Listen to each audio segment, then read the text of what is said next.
एक शिकार चार तैयार पाठ। भी मेरा भाई वहां पे है। तो आलिया ने कहा कि अच्छा मैं देखती हूँ, मैं घर पहुंच के तुम्हें फोन करके बता दूंगी कि कल मिलना है या परसों। फिर मैंने कहा कल का रख लो, कोशिश करो। फिर आलिया वहां से चली गई और मैं भी घर आ गया। इतने में मेरी अम्मी ने झे आवाज दी। मैं जो बाहर आया, लो मेरी अम्मी ने बताया कि आज रात मेरा अब्बू घर नहीं आएगा क्योंकि अफ्स में इससे कुछ काम है। मैंने कहा अच्छा ठीक है, कोई बात नहीं। मैंने फिर क्या ना खाया और मैं फिर अपने कमरे में चला गया खुद को सुकून दिलाने के लिए। मोबाइल ये एक फिल्म दी ही और फिर आज गाड़ी चला के मैं सोली की तैयारी कर ही रहा था कि मैं दरवाज़ा खुलने की आवाज़ आई। मैंने समझा शायद अब्बू होगा। फिर मुझे याद आया कि मेरा भाई तो अपने ससुराल में था और अब्बू अफ्स में था, तो रात को इतनी देर से कौन हमारे घर आया होगा। फिर मैंने जब झांक के देखा तो मेरी अम्मी और लोली असल दबे पांव मेरी अम्मी के कमरे में जा रहे थे। मैंने जब उस अंकल को देखा तो वो तो बिल्कुल अजनबी लग रहा था। मैं अपनी जिंदगी में पहली दफा उसको देख रहा था। मैं समझ गया था कि मेरी अम्मी का चक्कर चल रहा था। फिर मैं अपने रूम मैं अम्मा और काफी देर परेशान बैठा रहा कि लिया करूं अबूलो फोन करके बता दूं। और फिर मेरे दिमाग में एकदम तरकीब आई। मैंने सोचा कि मैं भी अपनी अम्मी से अपनी ख्वाहिश पूरी कर लेता हूं। ये मौका बहुत अच्छा था, अपनी अम्मी को डरा के अपने दिल की ख्वाहिश पूरी कर लूंगा। और फिर मैं नीचे आया। अम्मी के कमरे का दरवाज़ा लॉक था। पहले मैंने किसी सूरत से अंदर देखने की कोशिश की। मुझे अंदर कुछ नजर नहीं आया, बस हल्की हल्की आवाज आ रही थी जैसे कोई सरगोशियों में बात कर रहा हो। फिर मैंने अम्मी के कमरे का दरवाज़ा बजा दिया।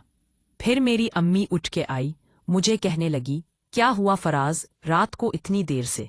वो ऐसे एक्टिंग कर रही कि जैसे कि वो अभी सो के आई हो। लेकिन मुझे पता था कि अंदर जरूर कोई शख्स था, क्योंकि मैंने अपनी आंखों से देखा था। पहले तो मैं डर रहा था कि अम्मी से बात करूं या ना करूं। फिर मैंने एकदम बोल दिया। मैंने कहा अम्मी, अब से ये उम्मीद नहीं थी। मेरी अम्मी कहने मिली क्या हुआ फराज, क्या कहना चाहते हो। मैंने कहा अम्मी, आज आपने घर पे किसको बुलाया हुआ है, वो भी रात के इस वक्त। मेरी अम्मी कहने लगी क्या हुआ, तुम पागल हो गए हो क्या। मैंने कहा अम्मी, मैंने अपनी आंखों से देखा है आपके कमरे में कोई आया है। मेरी अम्मी कहने लगी तुम्हें वहम हुआ होगा, हवा रात काफी हो रही है, जाए सो जाओ। मैं मिले एक ना सुनी और दरवाजा खोल के अंदर कमरे में चला गया। कमरे में देखा तो कोई भी नहीं था। बेड के नीचे भी देखा, वॉशरूम में भी जाके देखा। मैं बड़ा हैरान हुआ कि ये कैसे हो सकता है। मैंने तो अपनी आंखों से देखा था, कोई तो उस कमरे में लिया था। फिर मैंने अम्मी को बुलाया।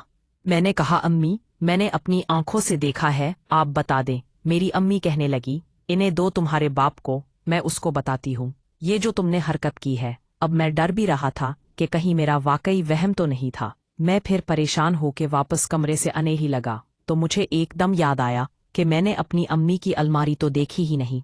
जब मैंने अम्मी को बोला कि अलमारी खोलें, क्योंकि अलमारी को अक्सर लॉक लगा होता था, मेरी अम्मी कहने लगी मेरे पास चाबी नहीं है। फिर मैंने चाबी ढूंढने की कोशिश की, इधर इधर। मेरी अम्मी शोर करने लगी, कहने लगी फराज तुम पागल हो गए हो, कोई नहीं है घर पे। अब मैं डर रहा था कि अगर मैंने सिर्फ इल्जाम लगाया है तो मेरी तो शामत आ जाएगी, इसलिए मैं पूरी कोशिश कर रहा था इस राज का पता लगाने की। जब मैं चाबियां ढूंढ रहा था तो मैंने महसूस किया कि मेरी अम्मी के चेहरे के रंग उड़ने लगे हैं।